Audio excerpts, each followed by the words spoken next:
Bonjour. Alors, je vous propose une toute petite réflexion sur la structure du monde spirituel. Lorsque vous rentrez en spiritualité, vous rentrez dans un monde spirituel, quelle est sa structure? Vous avez deux options. Il y a l'option qui va vous dire, eh ben, il y a des cieux, il y a différents anges, il y a différentes entités qui t'aident, qui te repoussent, etc. Il faut faire ceci, il faut faire cela. Donc, une représentation très complexe. Et vous en avez beaucoup, hein. Même à l'époque médiévale, vous aviez une représentation avec des cieux.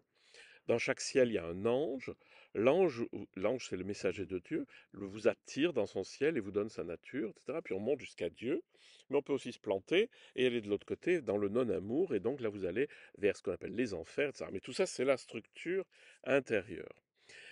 Donc ça, c'est des structures complexes du monde spirituel qui peuvent peut-être permettre aussi de s'orienter, de voir un peu où on en est, etc.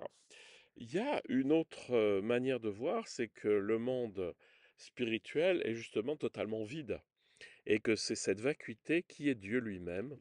Et c'est ce vers quoi, par exemple, le maître Eckhart nous dirige, hein. C'est-à-dire que justement, le spirituel, c'est le monde intérieur dépouillé de toute image, de toute représentation, de toute idée, de toute émotion, de tout. Et cet espace est défini par maître Eckhart comme étant la présence divine de Dieu, comment Dieu lui-même s'expérimente au centre de lui-même, c'est-à-dire lorsque je suis uni à Dieu, je suis dans ce grand état ouvert. Donc, deux options qui ne sont pas du tout incompatibles, hein. Il y a des moments où on est plus dans peut-être une option, d'autres plus dans l'autre, mais c'est d'un côté, il y a beaucoup de choses, il y a des entités, il y a des anges, il y a des niveaux, il y a des strates, il y a tout ce que vous voulez, et puis dans l'autre, il y a juste la chute dans le rien. Mais le rien qui est très habité, parce que c'est la grande présence avec un P majuscule.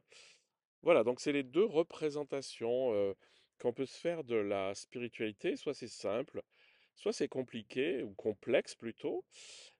C'est pas incompatible, mais ce que je veux toujours dire, c'est que la simplicité de l'expérience divine en nous est infiniment accessible.